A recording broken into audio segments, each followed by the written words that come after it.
Shalom, Bapak Ibu Saudara sekalian, apa kabar? Harap kita semua di dalam anugerah Tuhan, Tuhan pelihara dan Tuhan berkati kita semua. Kita akan melanjutkan renungan kita pada hari ini berbicara mengenai good news in workplaces, bagian yang kedua. Satu kabar baik di dalam tempat pekerjaan kita, bagian yang kedua, yang saya berikan tema adalah redeem workplaces, bagaimana kita memiliki tempat kerja yang kita tebus di dalam Kristus. Saudara sekalian, kita sudah membahas minggu lalu berbicara mengenai posisi seorang hamba. Kita sudah melihat bagaimana posisi seorang hamba. Dan hari ini kita akan melihat bagaimana ada dua ekstrim di dalam dunia pekerjaan. Ekstrim yang pertama adalah sekelompok orang yang memiliki semangat kerja yang luar biasa. Bahkan seringkali orang cap sebagai orang-orang yang workaholic. Orang-orang yang sampai kepada definisi yang sampai gila kerja. Workaholic. Buat dia tidak ada yang lain selain kerja.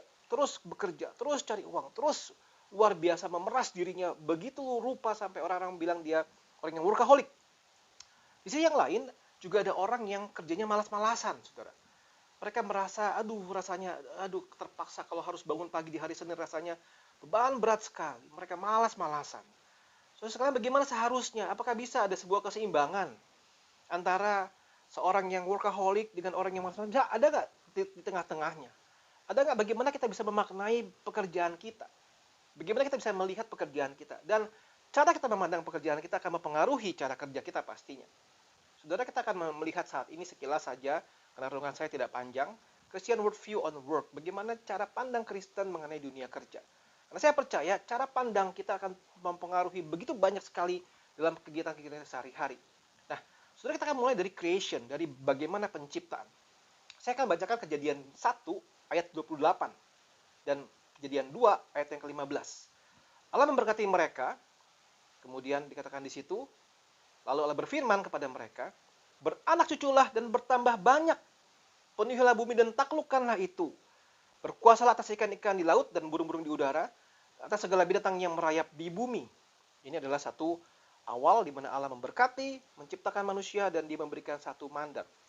Kejadian 2 ayat 15. Tuhan Allah mengambil manusia itu dan menempatkannya dalam Taman Eden untuk apa? Mengusahakan memelihara taman itu. Jadi manusia di awal waktu Allah mencipta diberikan mandat untuk mengusahakan, untuk memelihara taman, untuk mengelola taman, untuk berkuasa atas ciptaan. Dan ini memberikan satu pengertian yang jelas bahwa pekerjaan itu sudah ada sebelum manusia jatuh dalam dosa. Jadi kalau di antara kita ada yang merasa bahwa saya dikutuk Tuhan, pekerjaan itu adalah kutukan dari Tuhan, beban yang berat sekali dari Tuhan. Sebenarnya, di kisah penciptaan kita memahami bahwa pekerjaan sudah ada sebelum manusia jatuh dalam dosa. Allah mencipta manusia, Allah punya tujuan buat manusia, Allah memberikan mandat kepada manusia untuk apa? Untuk bekerja, mengelola bumi, memelihara taman, dan menguasai seluruh ciptaan. Nah, tetapi kita melihat Kejadian 3, manusia jatuh dalam dosa. Saya tidak ulang lagi kisah itu, bagaimana Adam dan Hawa jatuh di dalam dosa, dan disinilah mulai kita akan melihat di ayat 17 sampai 19. Firman-Nya kepada manusia itu, karena engkau mendengarkan perkataan istrimu dan memakan dari buah pohon yang telah kuperintahkan kepadamu, jangan makan daripadanya, maka terkutuklah tanah karena engkau.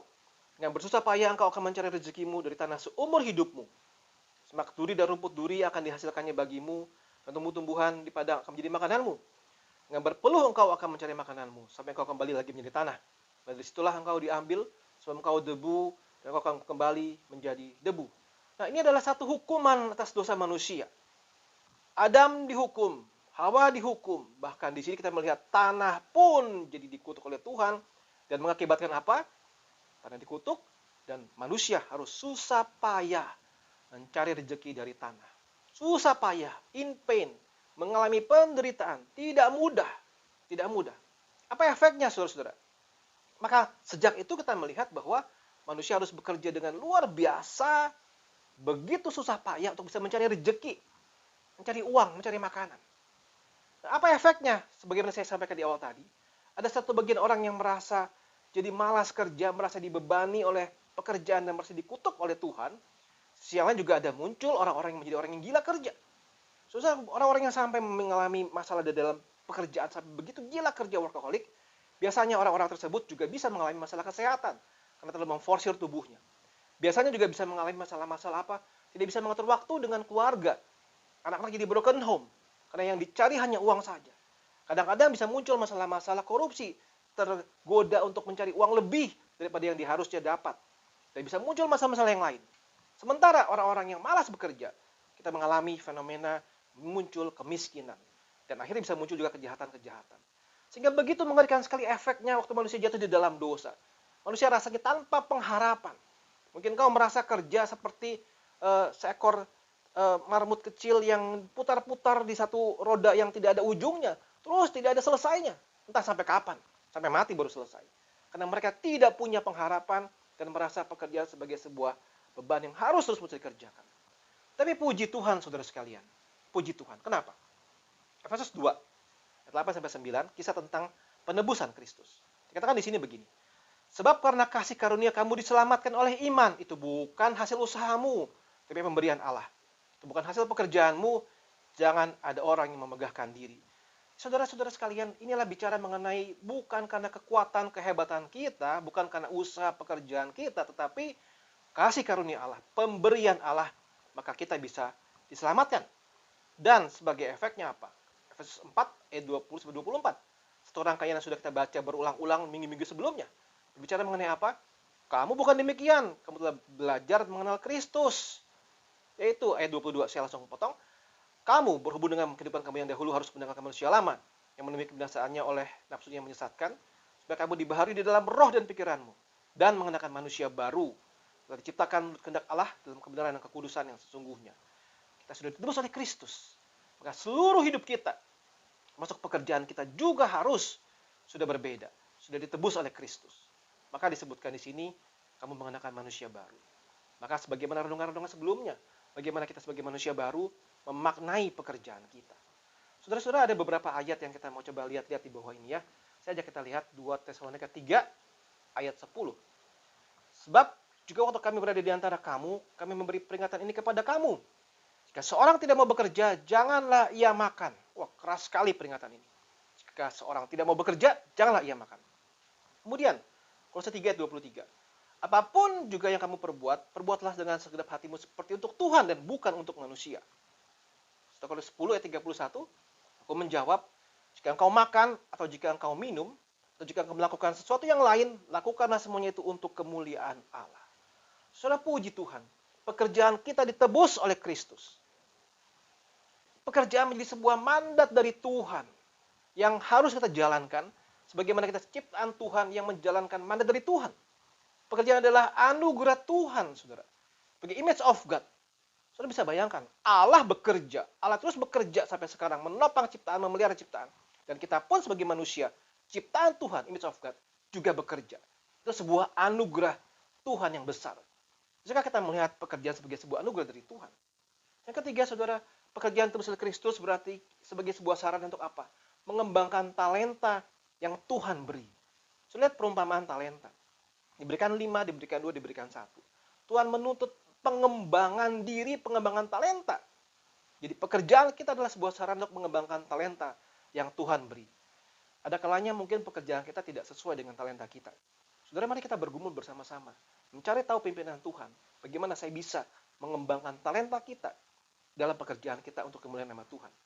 Saudara, yang keempat adalah pekerjaan yang sebuah sarana untuk menjadi berkat bagi orang lain, saudara. Sarana menjadi berkat bagi orang lain. Baik saudara sebagai karyawan maupun sebagai atasan. Dan kau bekerja, kau produce something, kau produce service sesuatu yang lain. Bisakah pekerjaanmu jadi berkat bagi orang lain? Paling tidak bagi sesamamu di sekitar. Bagi atasan, bisakah pekerjaanmu memanage karyawan jadi berkat buat karyawan? Bagi karyawan, bisakah pekerjaanmu jadi berkat buat atasan? Dan bagi mungkin pengguna jasa, mungkin pemberi barang-barangmu. Jadi pekerjaan kita sebuah sarana untuk jadi berkat bagi orang lain. Dan yang terakhir adalah apa?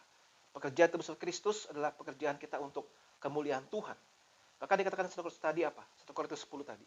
Jika engkau makan atau jika engkau minum, hal yang sepele, hal yang sehari-hari, bahkan dikatakan jika engkau melakukan sesuatu yang lain, lakukan apapun itu, semuanya untuk kemuliaan Allah. Jadi pekerjaan kita lakukan untuk kemuliaan Tuhan. Saudara-saudara sekalian sebagai penutup, saudara, mari kita sama-sama renungkan. Mari kita sama-sama punya cara pandang yang benar terhadap pekerjaan kita. Apapun profesimu saat ini, apapun pekerjaanmu saat ini, mari kita punya cara pandang yang benar, saudara. Bahwa yang kau kerjakan itu, yang kau lakukan itu semua adalah anugerah dari Tuhan. sekaligus mandat dari Tuhan, sekaligus sarana untuk mengembangkan talenta yang Tuhan beri, sekaligus sarana menjadi berkat bagi orang lain, dan akhirnya untuk kemuliaan nama Tuhan. Sehingga yang pasti, saudara, tidak mungkin kita mendiskusikan di dalam tema ini pekerjaan-pekerjaan yang negatif, quote unquote. Tidak mungkin kita mendiskusikan hal di sini, ngomongin soal pekerjaan-pekerjaan yang main di area-area yang banyak berhubungan dengan dosa-dosa. Karena itu pasti tidak memuliakan Tuhan. Dan sehingga pada akhirnya saudara-saudara sekalian, dalam pekerjaan kita mesti menunjukkan kesaksian hidup. Kesaksian hidup apa? Sebagai manusia baru, bagaimana engkau bekerja. Saudara, dalam renungan-renungan sebelumnya kita sudah bahas tentang manusia baru. Bagaimana tadi pola pikir kita berbeda. Tutur kata kita berbeda. Dan tingkah laku kita pun berbeda. Nah, saudara, sebelum kita akan masuk di dalam minggu depan, kita akan melihat bagaimana hamba dan Tuhan. Saya ingin sama-sama kita sekali lagi menebus pekerjaan kita. Saya ingin bersama-sama dengan kita sekalian menyerahkan pekerjaan kita dalam tangan Tuhan. Dan membiarkan Tuhan menjadi Tuhan juga atas pekerjaan kita. Sehingga dengan pola yang benar, pasti kita akan bekerja dengan sungguh-sungguh. Ya, tidak ada lagi orang yang bisa bermain dalam pekerjaan, mencuri-curi segala macam, tidak ada lagi. Kenapa? Karena dia tahu pekerjaan itu adalah mandat dari Tuhan. Dan kita akan lakukan dengan begitu giat sekali. Begitu giat sekali. Tanpa menjadi seorang yang workaholic, tapi kita sungguh-sungguh memaksimalkan apa yang Tuhan berikan kepada kita. Mengapa? Karena kita sudah memiliki worldview yang benar. Karena kita adalah manusia baru yang sudah dipembaharui oleh Tuhan. Dan seharusnya itu semua mengubah cara kerja kita. Saudara sekalian, engkau sebagai atasan, engkau sebagai bawahan, profesimu apapun itu, sebagai pemberi kerja, sebagai pekerja, pebisnis, pedagang, apapun itu. Mari kita sama-sama serahkan pekerjaan kita ke dalam tangan Tuhan, agar dipakai Tuhan menjadi sarana bagi berkat bagi orang lain, dan untuk kemuliaan Tuhan saja. Kiranya Tuhan menolong kita sekalian. Tuhan memberkati.